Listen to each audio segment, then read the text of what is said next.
Hello. So I've recently been delivering packages for Amazon Flex. So let's talk about how that's going. Um, right now I'm here outside of the warehouse. I got my uniform on, which is this vest, and I'm really early for my shift. I got off work a little early. But first I want to give you some tips. If you order from Amazon, you are likely to begin receiving packages from Amazon instead of UPS, the post office, or FedEx, or whoever delivers in your area. So here is a tip that can make your delivery process go a little smoother. Um, Go on Google Maps, Google your address, and if the pinpoint doesn't drop on your house or on your apartment complex or in the right area, you can go in there and change it. You can update the marker location, because Amazon's logistics, they don't have the information and the data that UPS, FedEx, and the post office have. So some of the things they have are outdated. Some things they have are just flat out wrong.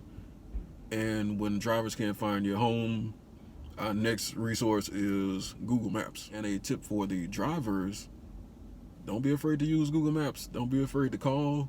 I've even used Zillow, which is actually a really good app to help you see just what the house looks like. Because around here, houses get bought and sold all the time. So it's a good chance the place that you're delivering to is going to be on Zillow, or recently it was sold and it'll show up on Zillow. So I've been doing this for a little over a month now, and I've only taken one package back to the warehouse, and that was because it was a business that was closed. I don't like to waste the trip and go back to the warehouse. If I can, I try to deliver in an order where I would finish as close to home as possible. So I will go out of my way to make sure I make that delivery. I don't want to go back to the warehouse. Also, Amazon sends you a report card every week, and if you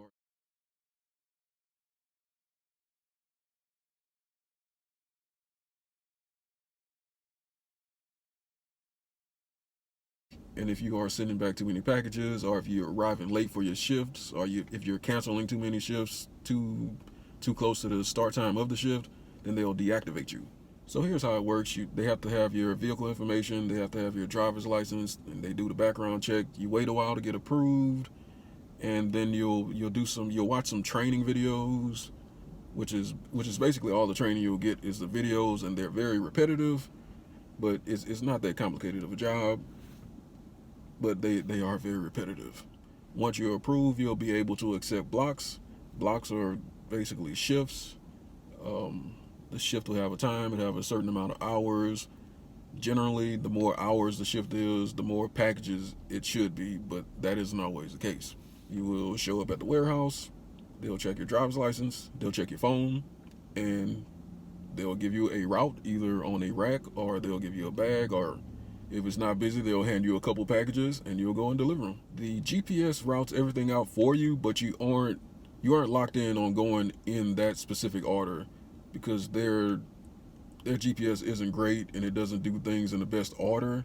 If you pull out the itinerary and look at the map, you can do things in a more common sense order. Sometimes it gives you a good route, sometimes it kind of has you going back and forth. On one instance, I was in an apartment complex. I delivered 3 packages, and it wanted me to leave the apartment complex, go to a subdivision, probably 3/4 of a mile away, then come back to that same apartment complex and deliver 2 more packages. To compare this with Uber and Lyft, it seems like it's a lot less miles. And if you look at the amount of money you make per mile you drive, is definitely a better deal than Uber and Lyft. And this is especially true if you're good at finding addresses. I drive all the time. I used to deliver pizzas back in the day, so finding a house on a dark street, or a house that doesn't have their address properly displayed on the side of the house or in the mailbox, I tend to be pretty good at that. It seems like all the stops are in the same general area where the Uber and Lyft pickups would be. One thing I've noticed is you get more accurate addresses. Now, the GPS might send you to the wrong place, but you'll have the correct address, because some people don't want to give a Uber and Lyft drivers their real address, and they'll just use their location, and it'll estimate, and it'll be wrong. Or some people will like walk across the street, because or whatever reason they do that. But when people want a package, they make sure that address is right so they get their package. Another comparison to Uber and Lyft, it's definitely a lot more work. You get in and out of the car a lot because you have to for every package you deliver. And I prefer to bring things to the back door if I can, so they don't get stolen. I try to treat the packages the way I would want mine treated. It's good exercise. It's similar to doing Uber Eats all day. It works really well for someone who wants to do Uber and Lyft along with Amazon Flex, because Uber and Lyft are busy in the morning and it kind of fades off until noon, and that's when Amazon Flex is just picking up. Another cool thing about it is the pay is guaranteed as long as you show up. I've had a time I showed up for a 4-hour block on time. They gave me one package. I delivered it. It was maybe 2 miles from my house, and they basically paid me to drive home from work. That being said, a 4-hour block can be up to 48 packages. I talked about Uber and Lyft's hours of service restrictions a while ago. Amazon Flex is a little more strict. They limit you to 40 hours, and that's based on the number of hours in the blocks that you accept. So even if I do a 4-hour block in 1 hour, it's still going to count 4 hours against me. And once you get to 40 hours for the week, you can't accept anymore. Another thing to know before you start doing Amazon Flex is it drains your battery extremely fast. I've never used any app that drains my battery that fast, even including using Uber and Lyft at the same time. Like, it's not even close. What I do is I have a mount for my phone. It's a magnetic mount. You can see the plate on the back. I keep the wire in it. I have a battery in my pocket so I can mount the phone when I get in the car, and I can easily get out of the car and it stays charged. You don't want your phone to die, because if your phone dies, you can't do anything. You need your phone to be operating to make sure you're at the right location, and you need to take a picture of the package if nobody's there to accept it. Another thing is apartments can be the most difficult deliveries you'll make, and they can be the easiest deliveries you'll make. They can be difficult because some of them are older and the building numbers and the unit numbers are nowhere to be found, and some of them are easy where the unit number is just a combination of the building number and the floor number. The best ones are the apartments that have the lockers or hubs or whatever you want to call them, and you can just go there, you scan the package, you select how large the package is, and the locker opens, and you just put them in there, and you can leave, and you can deliver as many packages as there have to be delivered in one stop. That's as easy as it gets. Also, apartments where you can just drop the packages off at the front office, those are really easy also. Another thing is I would check the weather before I ever accepted a block. This is extremely unpleasant to do in the rain. I wouldn't recommend doing it. It could be done, but you're going to be getting wet. You're going to be getting in and out of your car, and you're going to have less options for places to leave the packages where they'll be safe and not get destroyed. So what have I learned about my Tesla in doing Amazon Flex? The first thing is getting in and out of this car over and over again is difficult.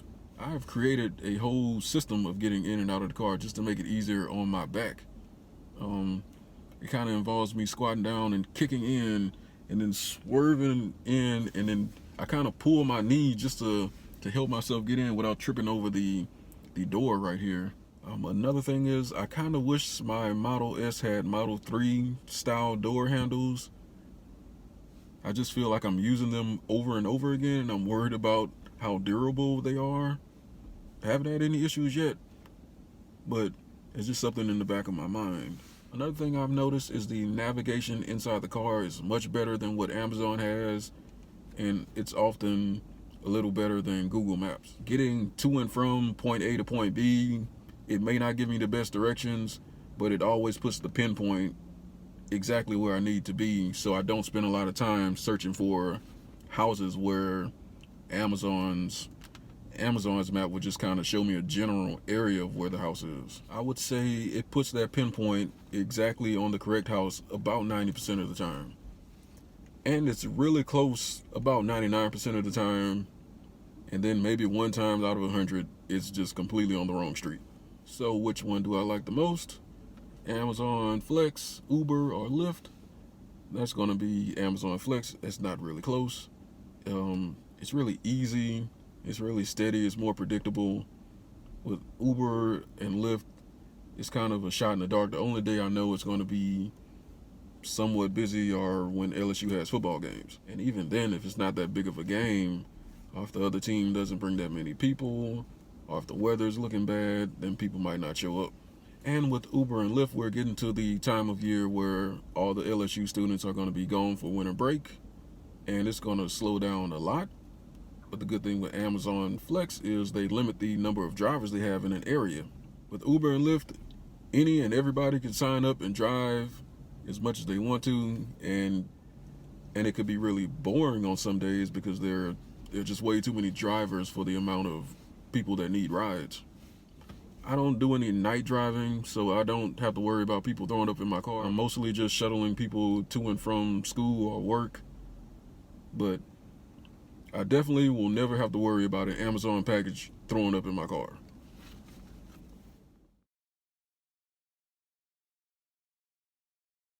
So, I'm going to have to pour a little salt on all the good things I said about driving for Amazon Flex. Started off really well, but while it was going on, I could tell it wasn't going to be sustainable. One of the biggest advantages of Amazon Flex over Uber and Lyft was how consistent it was. I knew that I would be able to easily get a block, and I knew exactly how much money I'd be making before I even started working. That is not the case anymore. Now it's super competitive. They probably have in the neighborhood of 300 drivers in Baton Rouge, and they're only posting a few blocks a day. So people are literally just tapping their phones, and as soon as one is posted, it's taken. So it really doesn't work for people who have full-time jobs and who just do Amazon Flex on the side, because you don't have time to just be on your phone all day while you're at work, just tapping and waiting for them to possibly post a block. And even if you're there when they post the block, you still have to be really quick to get it before anyone else does. And I say we have about 300 drivers in Baton Rouge. I can't say for sure. I don't know if that information is available anywhere. But there's a Facebook page we have locally, and it's about 270 members. And I'm sure there are people who are drivers who aren't on the page, so it's probably 300 or more drivers. So imagine you and maybe 100 other people all trying to get one thing at the same time, and it's just who has the quickest finger and the best data connection at the time. But when I said it was unsustainable, there are some things about it that I could tell wouldn't work, and to be honest, the way they're doing it now is more so the way that I would do it if I was running it. There was a point when I was doing Amazon Flex where they paid me like, it was over $200 to deliver like 4 packages over the course of 4 days. Now, I guess that's okay if it only happens every once in a while when you get there and they don't have a lot for you, so they just give you a little bit. But there were multiple times where they had at least 100 drivers, and they would give each person 1 case or 0 cases, and they would pay you to do nothing, just to show up and go home. And they would pay you $72 for nothing. So I knew that wouldn't last very long. So my advice to you is, if Amazon Flex comes to your area, get while the getting is good, because it might not last. While I was doing it, I can say this car works really well for it. There's a ton of space to put things in the back and on the passenger seat, or just all over the car. There's so much space.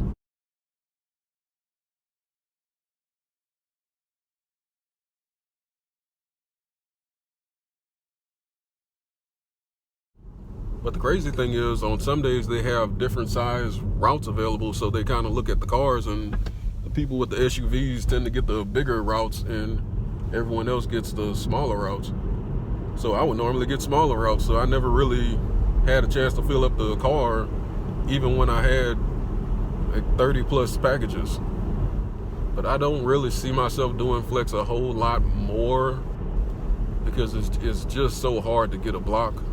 I know they do deliveries with Whole Foods, and based on what I've heard from other drivers, that's much better than what you get with the logistics blocks with Amazon Flex. So maybe they'll bring that to the area, but until then I can't really speak on that. But I guess it's just a little disappointing that Flex is kind of withered and died just over the time, over 2 months. But actually what happened is, for one reason or another, there was some stories that came out on the news about people not getting their packages, and they suspected Flex drivers of stealing their packages and whatnot. And the news crews just stayed out by the little warehouse, and eventually some people from corporate came down, and I don't really think it had anything to do with the news people. I think it had to do with the amount of money that they were spending per package being delivered out of that warehouse. Because our little local news channel, they aren't the New York Times, they aren't anybody important.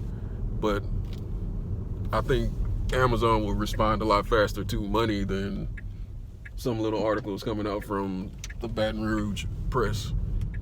But if I get any other updates or tips or tricks or anything about driving for Amazon Flex in the Tesla, I will keep you guys updated. So thanks for watching, and let me know what you think in the comments.